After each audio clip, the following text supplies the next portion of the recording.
Hello and welcome viewer, আমি আনিসুর রহমান আনিস আপনাদের সাথে আরেকটি বিষয় নিয়ে 47,000 লাশের উপর দাঁড়িয়ে গাজায় যুদ্ধবিরতি। গাজায় আগামী রোববার 19 জানুয়ারি থেকে যুদ্ধবিরতি কার্যকর হচ্ছে। 15 মাসের এই ভয়াবহ যুদ্ধে বন্ধ হওয়ার খবরে সর্বস্ব হারানো গাজাবাসী উল্লাসে ফেটে পড়েন।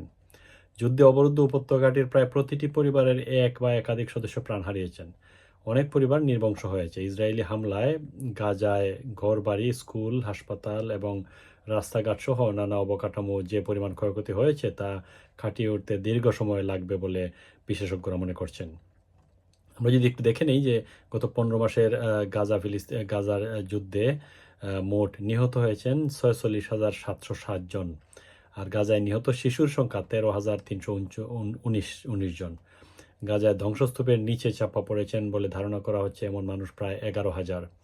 গাজায় আহত ফিলিস্তিনি 1,10,265 জন এবং গাজার বাস্তুচ্যুত মানুষ প্রায় 19 লাখ, যা উপত্যকাটির মোট জনসংখ্যার 90%। যুদ্ধের সময় গাজার স্বাস্থ্য অবকাঠামো খাতে হামলা হয়েছে প্রায় 654টিতে হিসাব মতে। নিহত স্বাস্থ্যকর্মী 1,060 জন। ক্ষতিগ্রস্ত হওয়া স্কুল 534টি, যা মোট স্কুলের প্রায় 95%। তার মানে শতকরা 95% স্কুল ধ্বংস হয়েছে। আনুষ্ঠানিক শিক্ষা থেকে ছিটকে পড়া শিশু প্রায় 6,60,000। এতে সব বয়সী স্কুলগামী শিশুদের ধরা হয়েছে। ক্ষতিগ্রস্ত বা ধ্বংস হওয়া বাড়িঘরের সংখ্যা 4,37,000, যা উপত্যকাটির মোট বাড়িঘরের 92%। হামাসের নেতৃত্বে 2023 সালের 7 অক্টোবর দক্ষিণ ইসরায়েলের ভেতরে ঢুকে হামলা চালানো হয়। এর প্রতিক্রিয়ায় গাজায় সর্বাত্মক হামলা শুরু করে ইসরায়েলি কর্তৃপক্ষ। 2023 সালের 7 অক্টোবর ইসরায়েলে মোট নিহত 1,200 জন এবং জিম্মি করে গাজায় নিয়ে আসা হয় 251 জনকে। গাজায় এখনও থাকা জিম্মির সংখ্যা 101। এর মধ্যে 37 জন মারা গেছেন বলে ধারণা করা হয়। গাজায় যে ব্যাপক ধ্বংসযজ্ঞ, এর মধ্যে চিকিৎসা বিজ্ঞান বিষয়ক সাময়িকী দ্য ল্যান্সেট গাজা যুদ্ধের প্রথম 9 মাসে ইসরায়েলি হামলায় নিহত ফিলিস্তিন নাগরিকের প্রকৃত সংখ্যা উপত্যকাটির স্বাস্থ্য মন্ত্রণালয়ের যে উল্লিখিত সংখ্যা তার চেয়ে 41% বেশি হবে বলে উল্লেখ করা হয়। তার মানে আমি যে স্ট্যাটিস্টিক্স দিলাম যে 47,000 এর মতো মানুষ নিহত হয়েছেন, কিন্তু গাজার একটি সাময়িকী বলেছে যে এর চেয়ে 41% মৃতের সংখ্যা বেশি হওয়ার সম্ভাবনা। গত 9 জানুয়ারি প্রকাশিত এক গবেষণা প্রতিবেদনে এই সাময়িকীটি এই অনুমান প্রকাশ করেছে।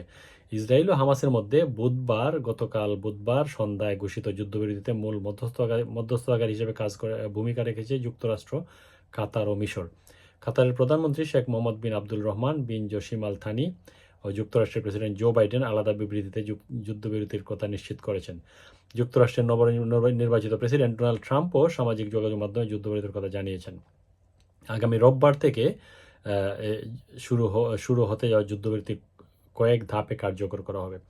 বিশেষজ্ঞরা মনে করছেন যে দীর্ঘ 15 মাসের যুদ্ধে গাজায় যে 47,000-এর মতো বেশি মানুষ নিহত হয়েছেন, তাছাড়া একটি স্বাস্থ্য মন্ত্রণালয়ের একটি সাময়িকীর হিসাব মধ্যে আরও 41% বেশি হবে এবং সমস্ত গাজায় 95% স্কুল ধ্বংস হয়েছে, 92% মানুষ বাড়ি ঘর ধ্বংস হয়েছে।